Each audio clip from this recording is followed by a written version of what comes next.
I didn't raise my voice. I didn't argue. When I saw my grandson's face on my phone screen, laughing as he held up my check, I simply closed my eyes and let the cold November rain wash over me. The mop handle in my hand felt heavier than usual that night, or maybe it was just my heart. Let me take you back to where this all began, because the story you think you know isn't the whole truth. My name is Robert McLeod.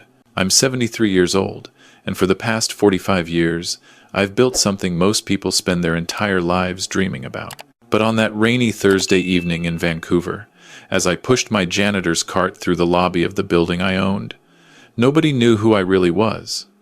And that was exactly how I wanted it. You see, I learned something a long time ago. Money doesn't reveal character. It hides it. It masks the truth behind designer clothes and expensive words. It lets people pretend to be something they're not. So when my son passed away 8 years ago, leaving me to raise his 3 boys, I made a decision. I would know who they really were before they knew who I really was. 2 of my grandsons had already shown their colors. Marcus took the trust fund I'd set up for him and disappeared to Toronto, spending it on a lifestyle that would make your stomach turn. He hadn't called in 3 years. Daniel, the middle one, was doing fine out in Calgary. Good job, good wife, never asked for a thing. He didn't know about the money either, but he didn't need to. He'd made something of himself. Then there was Connor, 25 years old, my youngest grandson, the one who still lived in Vancouver, the one I saw every Sunday for dinner at my small apartment in Kitsilano, the one who thought his grandfather was a janitor barely scraping by on pension, living in a run-down building because that's all I could afford. He had no idea that the building was mine, one of 17 I owned across the lower mainland. Connor was different from his brothers, I thought. He was charming, always smiling, always had a story to tell. He'd moved to Vancouver 3 years ago, said he wanted to be an influencer, whatever that meant.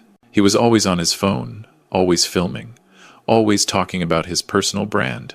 I supported him. Not because I approved, but because I wanted to see where it would lead. I paid his rent, not directly, of course, through a trust that he thought came from his mother's side of the family. I made sure he had enough to live on while he built his business. I even gave him money when he asked, which was becoming more frequent. "Grandpa," he'd say, sitting across from me at my small kitchen table, "I hate asking, but this investment opportunity just came up. It's going to change everything." I'd look at him with tired eyes, these hands that he thought only knew how to push a mop, and I'd nod. "How much do you need, son?"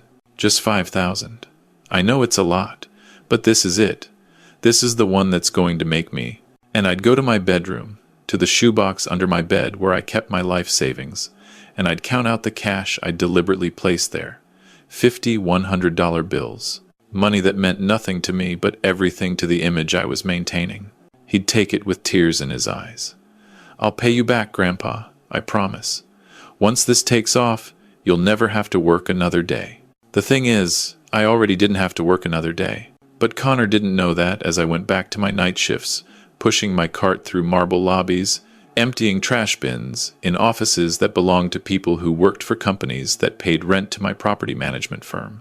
I was testing him, the same way I'd tested his brothers, the same way my father had tested me, though his methods were different. He'd made me work in his lumber mill every summer, starting when I was 14, back-breaking work for minimum wage while he drove around in his Cadillac. I hated him for it then. I understood it later. Character isn't built in comfort. It's forged in struggle. But here's what I didn't expect. I didn't expect Connor to bring Marcus into the picture. It was a Tuesday evening in late October. I was working the night shift at the downtown building, the one with the tech startups and the craft coffee shop on the ground floor. My phone buzzed. A text from Connor. "Hey, Grandpa, want to grab coffee tomorrow? Got someone I want you to meet." I smiled. Connor usually only visited on Sundays. A Wednesday coffee meant something was up. We met at a Tim Hortons near Commercial Drive. I came straight from my shift, still in my gray janitor's uniform, the McLeod Property Services patch sewn onto the breast pocket. A little joke of mine, my company, my uniform, my secret. Connor was already there with someone I didn't recognize. A man in his late 20s, sharp suit, expensive watch, the kind of smile that didn't quite reach his eyes. "Grandpa!" Connor stood up, hugged me. I could smell cologne. Expensive. "This is Marcus. Marcus Chen. He's a business partner." Not his brother Marcus. A different Marcus. I shook the man's hand. Firm grip, too firm. "Mr. McLeod," Marcus said, his voice smooth like oil on water. "Connor's told me so much about you." We sat down. I had my regular coffee, double-double. Connor had some elaborate latte. Marcus had black coffee that he didn't touch. "So, Grandpa?" Connor leaned forward, his eyes bright with excitement. "Marcus and I have been working on something incredible. It's a crypto investment platform, but not like the others. This one is backed by real assets, real technology. We've already got investors lined up, but we need bridge funding to close the development phase." I took a sip of my coffee, nodded slowly. "How much?" Connor glanced at Marcus. Marcus smiled. "We're looking at 50,000 to complete the platform. We've already got commitments for 200,000 once it's live. The returns are projected at 300% in the first year." I kept my face neutral. I'd heard pitches like this 1,000 times, from boardrooms downtown, from smooth talkers in expensive suits. I knew exactly what this was. "That's a lot of money," I said quietly. "I know." Connor reached across the table, put his hand on mine. "I know it is, Grandpa. But this is it. This is what I've been working toward, and I wanted you to be part of it. You've worked so hard your whole life. You deserve to retire properly. This could do that for you." There it was, the angle. Not asking me to give them money, asking me to invest, to better my own life. Altruism wrapped around greed. "I don't have 50,000, I said. Marcus jumped in. "Of course not. But Connor mentioned you have savings. Even 25,000 would make a significant difference, and the returns would be proportional." I looked at my grandson, really looked at him, searching for something, some sign that he knew this was wrong, that he was uncomfortable, that somewhere inside him, the boy I'd raised Sunday dinners for, the kid who used to help me rake leaves at the apartment building, was fighting against this. But all I saw was eagerness, hunger, the look of someone who'd convinced himself that the end justified the means. "Let me think about it," I said. Connor's face fell slightly, but Marcus was already nodding. Of course. Take your time. But the opportunity window is closing. We need to move by end of month. 2 weeks. They were giving me 2 weeks to decide whether to hand over my life savings. I went home that night and sat in my small apartment, the one-bedroom place that Connor thought was all I could afford. I looked around at the modest furniture, the old TV, the walls that needed painting, everything carefully chosen to maintain the illusion. Then I walked to my bedroom closet, moved aside the winter coats, and opened the safe hidden behind them. Inside were documents, property deeds, stock certificates, bank statements showing accounts that would make most people's eyes water. I pulled out my phone and made a call. "Bill," I said when my lawyer answered, "I need you to prepare something for me." Over the next week, Connor called me 3 times. Text messages every other day. "Just checking in, Grandpa. Still thinking about our conversation. Marcus wanted me to send you some information." Each message came with attachments, PDFs with graphs and projections, testimonials from people I'd never heard of, a slick presentation deck that looked professional but meant nothing. On the Friday before Halloween, Connor came to visit. He brought takeout, Swiss chalet, my favorite. We sat at my small kitchen table, eating rotisserie chicken and fries, just like we'd done 100 times before. "So," he said casually, dipping a fry in sauce, "have you thought more about the opportunity?" "I have," I said. I wiped my hands on a napkin, stood up slowly, letting my age show in the movement, went to my bedroom. I came back with the shoebox, placed it on the table between us. Connor's eyes widened. "This is everything I have," I told him. 48 years of saving, every extra shift, every penny I didn't spend. It's all here. I opened the box. Stacks of hundreds, 50s, 20s, all carefully arranged. $50,000. Connor stared at it. For a moment, just a moment, I thought I saw something flicker across his face. Hesitation, maybe even shame. But then it was gone. "Grandpa," he breathed. "I can't take this. This is everything you have." "You said it would change my life," I replied quietly. "You said I'd never have to work again. Is that true, Connor?" He looked up at me. And then he smiled, that same bright smile. "Yes. I promise you, Grandpa, this is going to change everything." I pushed the box toward him. "Then take it, invest it, make it grow." He reached for it, then stopped. "I need you to sign some paperwork for the investment, to make it official." "Of course," I said.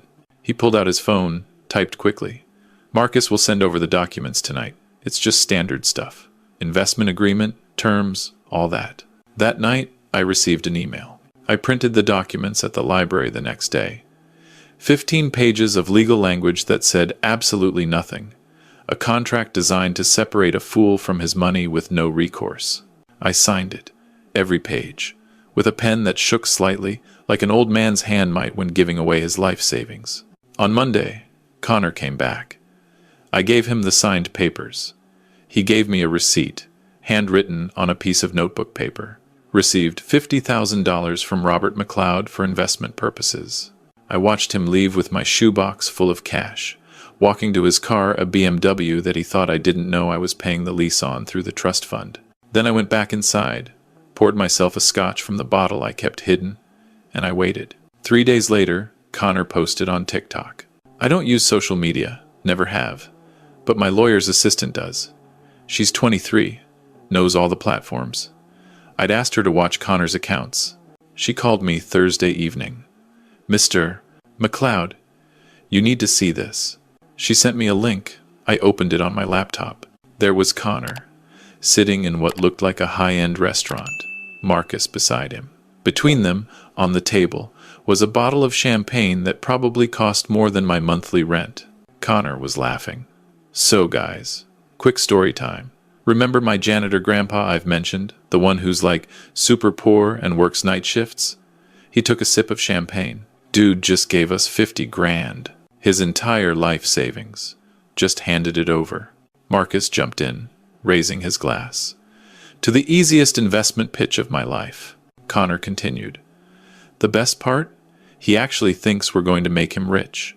Like, bro literally signed his name with a shaky hand because he was so excited."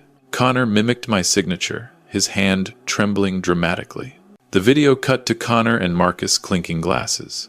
The caption read, "When your grandpa's life savings becomes your startup capital number, easy money number, investment life number.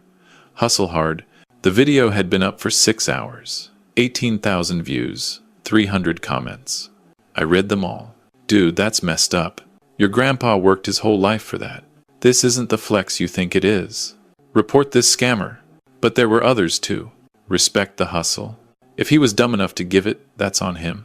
Securing the bag, I sat there in my small apartment, in the dim light of my cheap lamp, and I felt something I hadn't felt in a very long time. Not anger, not even sadness, clarity.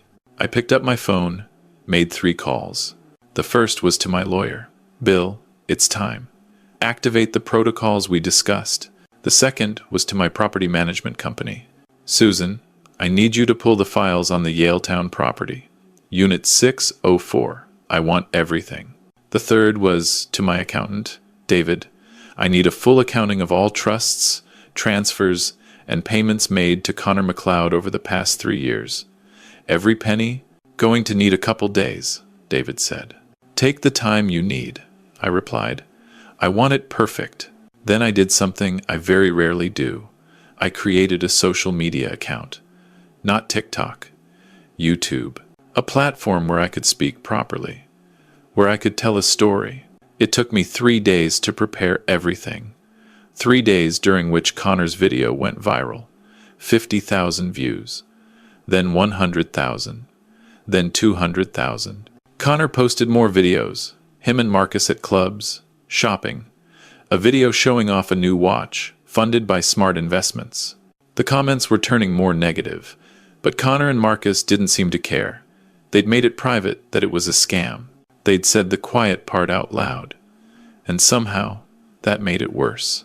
On Sunday evening, exactly 1 week after Connor took my money, I posted my video. I didn't do it from my apartment. I did it from my office, the real one. Corner office, 23rd floor of the building downtown. Floor-to-ceiling windows overlooking Vancouver Harbor. The office that said Robert McLeod, CEO on the door. I was wearing a suit, Tom Ford, custom fitted. I was sitting at my desk, the one made from reclaimed wood from my father's old lumber mill. Behind me, you could see the Vancouver skyline, the mountains in the distance. I looked directly into the camera. "Hello," I said. "My name is Robert McLeod. You may have seen a video this week from my grandson, Connor McLeod, discussing how he acquired $50,000 from me, his poor janitor grandfather. I'd like to address that." I paused, took a breath. I am not a poor janitor. I am the founder and CEO of McLeod Property Holdings. We own and operate 17 commercial and residential properties across the Lower Mainland, with a total value of approximately $430 million.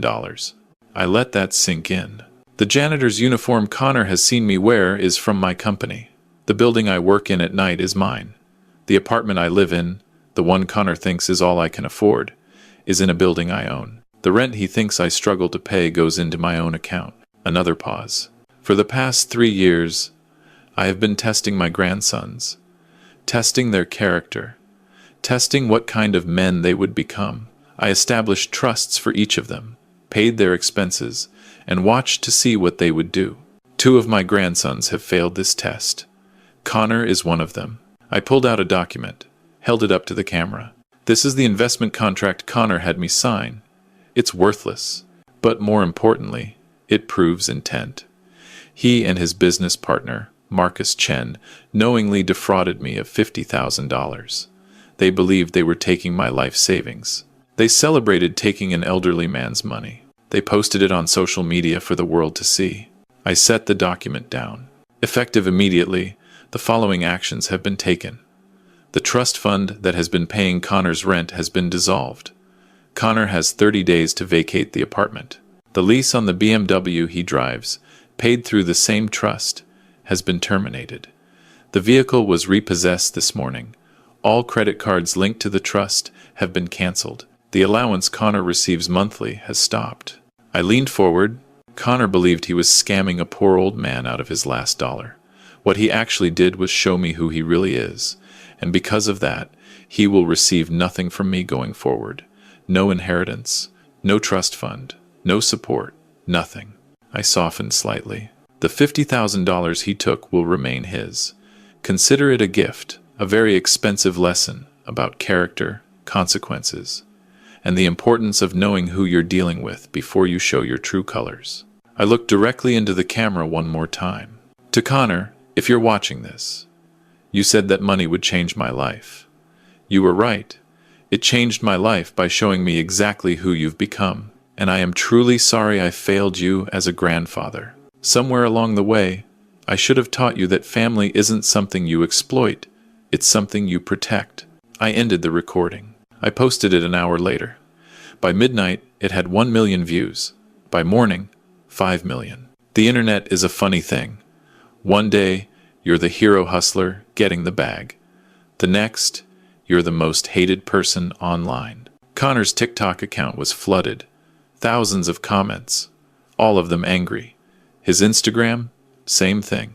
YouTube channels started making videos about him, entitled "Grandson Scams Own Grandfather Karma Catches TikTok Scammer Millionaire Grandfather's Perfect Revenge." Connor's video was taken down, but it was too late.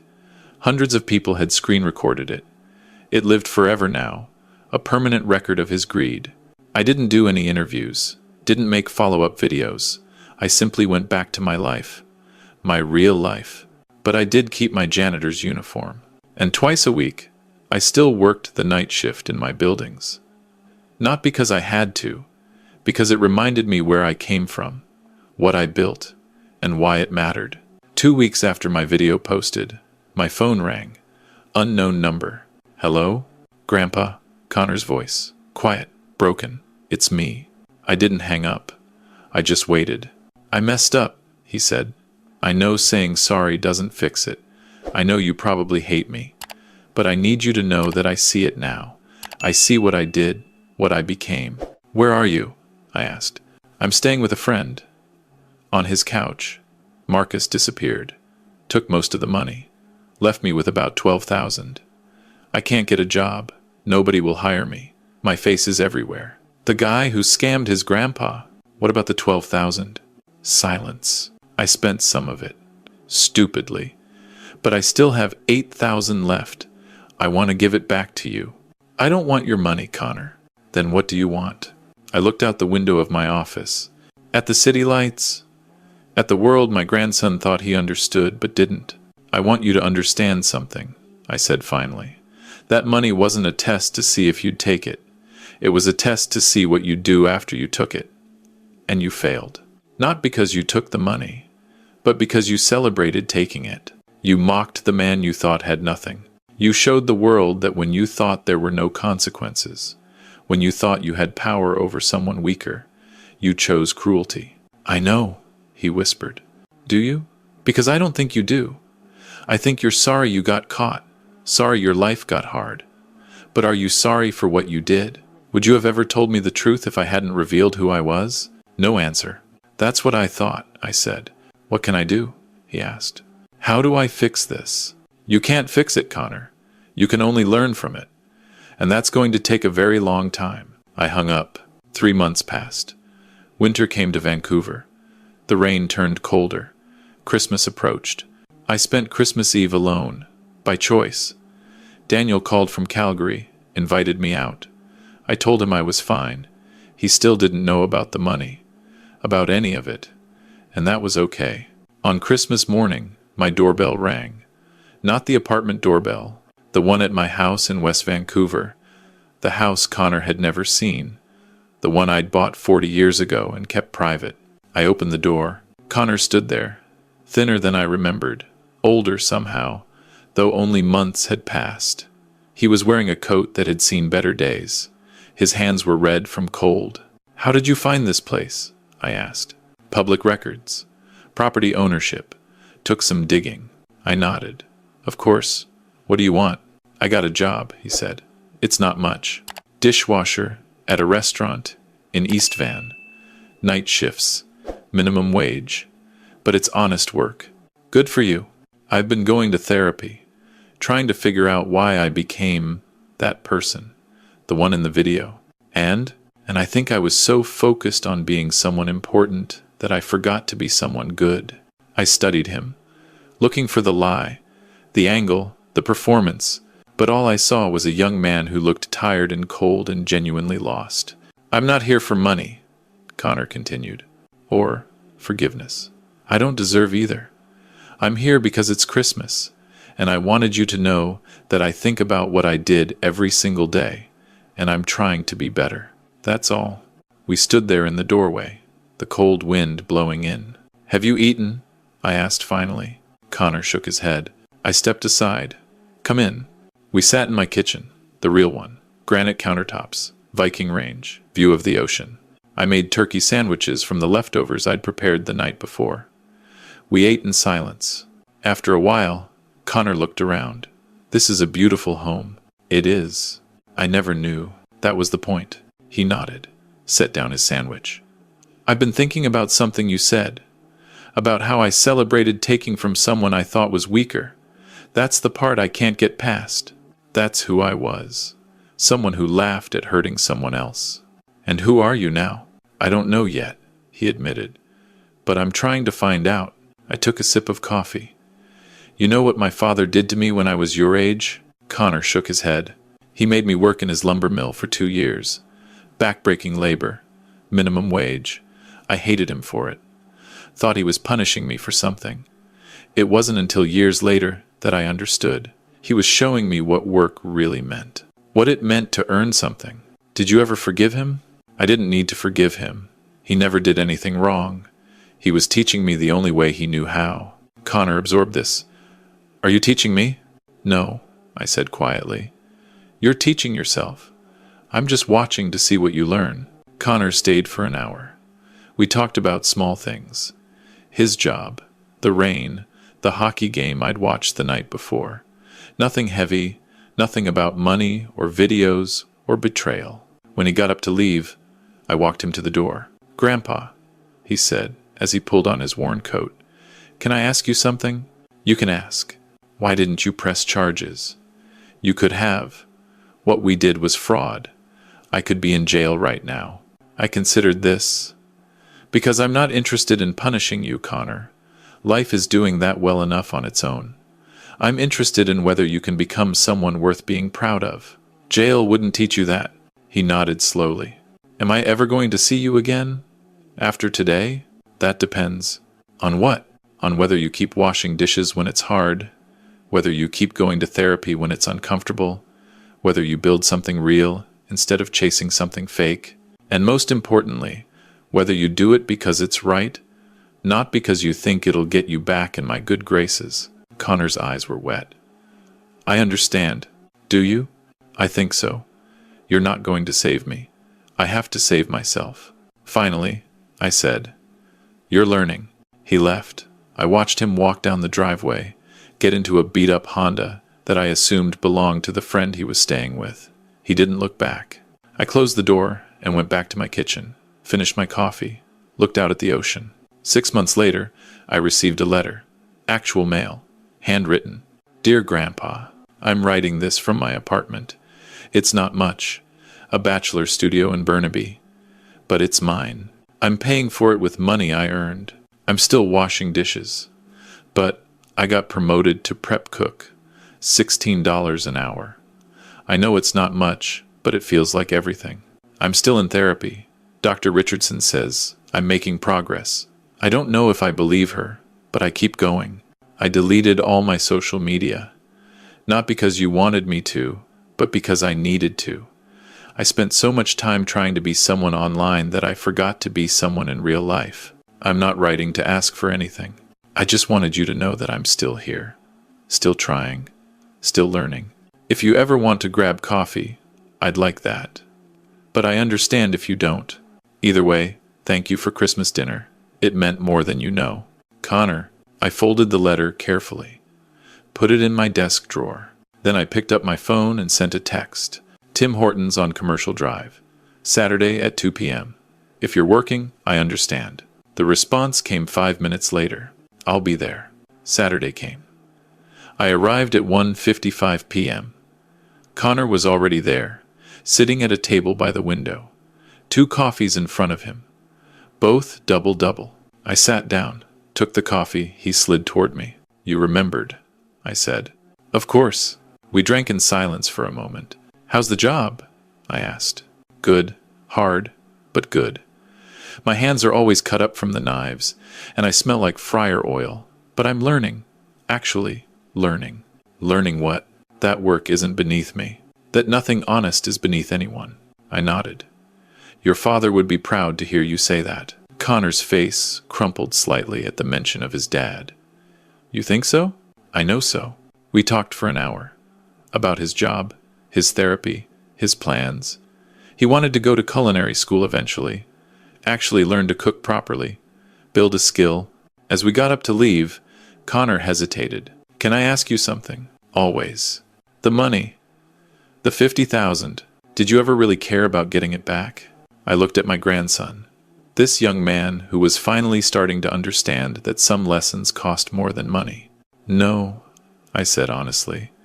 "I cared about whether you'd become someone who understood why taking it was wrong. The money was just money. Character is what matters." "Do I have it, character?" "You're building it," I said. "One shift at a time." We walked out together into the Vancouver afternoon. The rain had stopped. Sun was breaking through the clouds. "Same time next week?" Connor asked. "Same time next week," I confirmed. He started to walk away, then turned back. "Grandpa?" "Yes?" "Thank you for not giving up on me." "I never gave up on you, Connor. I just waited to see if you'd give up on yourself." "I won't," he said. "Not anymore." I watched him walk to the bus stop. No BMW, no expensive clothes. Just a young man taking the bus to his job, trying to build something real. 2 years passed. Connor worked at the restaurant, saved his money, enrolled in night classes at Vancouver Community College. Culinary arts. We met every Saturday. Tim Hortons. Double-double. Sometimes we talked about important things. Sometimes just about hockey. I didn't offer him money. Didn't offer connections. Didn't open doors. Because that wasn't what he needed. What he needed was to find out who he could become when nobody was handing him anything. On his 27th birthday, I invited him to dinner. Not at my house. At a restaurant downtown. A nice one. We sat at a table overlooking the water. Connor was wearing a dress shirt he'd bought himself. Nothing expensive, but clean and pressed. "I have something for you," I said. I slid an envelope across the table. Connor looked at it warily. "Grandpa, I told you I don't want—" "Open it." He did. Inside was a letter. And a key. Connor read the letter slowly. His hands started shaking. This is the deed to a commercial space. In Gastown. Keep reading. It's for a restaurant. "You're giving me a restaurant?" "No," I said firmly. "I'm giving you a space. What you do with it is up to you. You can lease it out and use the income to fund your culinary school. You can start a restaurant if you think you're ready. You can sell it and use the money for something else. It's yours. No conditions." "Why?" "Because you earned it. Not the old way, by being my grandson, but the new way, by becoming someone who deserves it." Tears ran down Connor's face. "I don't know what to say." "Say you'll use it wisely. Say you'll remember where you came from, and say you'll never mock someone for having less than you." "I promise," he whispered. "I swear to God. I promise." 3 years after Connor took my $50,000, he opened his restaurant. Small place, 30 seats. Called it Second Chances. I was there, opening night. So was Daniel, who'd flown in from Calgary. Even Marcus, the middle grandson I hadn't seen in years, showed up. But not Connor's business partner Marcus. That Marcus had disappeared. Last I heard, he was in Toronto, still running scams. Some people never learn. The restaurant did well. Not because I helped, though people assumed I did, but because Connor worked 16-hour days. Because he treated his staff with respect. Because he served honest food at honest prices. On the 1-year anniversary of Second Chances, Connor asked me to come in after closing. Just the two of us. He poured us each a glass of wine. Expensive stuff. Nothing he would have known about before. "I want to show you something," he said. He led me to the back office. On the wall was a frame. Inside it, 2 things. The first was a screenshot of his old TikTok video. The one that had gone viral. Him and Marcus, celebrating scamming his poor grandfather. The second was a cashier's check, made out to me, for $50,000. "I'm not giving this to you," Connor said quickly. "I know you don't want it, but I needed to have it, to know I could pay it back, to prove to myself that I earned back what I took." I looked at the check, then at my grandson. "What are you going to do with it?" "I'm going to cash it," he said. "And I'm going to put it in a scholarship fund. For kids who want to go to culinary school but can't afford it. Kids like me. Kids who need a second chance." I felt something in my chest. Something that had been closed for a long time opening up. "Your father would be so proud of you," I said. Connor's voice broke. "You think so?" "I know so. Because I'm proud of you, and that's not something I give easily." We stood there in that small office, surrounded by the evidence of hard work and second chances, and for the first time in years, I felt like I'd done something right. Not by giving him money, not by making his life easy, but by letting him fall, and watching him choose to get back up. Connor runs his restaurant to this day. It's been 5 years now. He's expanded, got written up in Vancouver Magazine, appeared on a local cooking show. But the thing I'm most proud of isn't his success. It's what he does every Sunday. He volunteers at a homeless shelter in East Van, cooks meals, serves food, talks to people who have nothing. Last month, I went with him. Watched him serve soup to men my age who'd lost everything. Watched him treat them with dignity, with respect. After we left, as we walked to our cars, I asked him why he does it. "Because I need to remember," he said. "I need to remember what it feels like to think you're better than someone else because of what you have. And I need to remember what it feels like when someone shows you that you're not." I never thought I was better than you, I said. I know, but I thought I was better than the version of you I believed existed, the poor janitor. And that's what made it so evil. I didn't hurt you because of who you were. I hurt you because of who I thought you were. And there's no difference. We stood there in the parking lot. The rain starting to fall again. Classic Vancouver. You know what the hardest part was? Connor asked. What? Forgiving myself. You forgave me. Or at least, you gave me a chance to earn forgiveness. But forgiving myself for being that person, for celebrating hurting someone, that took years. Have you? I'm working on it. Every day. One dish at a time. I put my hand on his shoulder. This grandson who'd fallen so far and climbed back even farther. Keep working on it, I said. Because the Connor who took that money is dead. And the Connor standing in front of me is someone worth knowing. He hugged me then, right there in the rain, and I hugged him back. When we separated, he wiped his eyes. I love you, Grandpa. I love you too, son. He got in his car, a Honda Civic, paid for in cash. Nothing fancy, nothing he couldn't afford. I got in mine, started the engine, sat there for a moment, watching him drive away. My phone buzzed. Text from Connor. Same time next Saturday? I smiled, typed back. Same time next Saturday. Because that's what second chances are about. Not erasing the past, but building a future worth living. And some lessons, the ones that really matter. They cost $50,000 and 3 years of washing dishes and one viral video that will live on the internet forever. But they're worth every penny, every single one.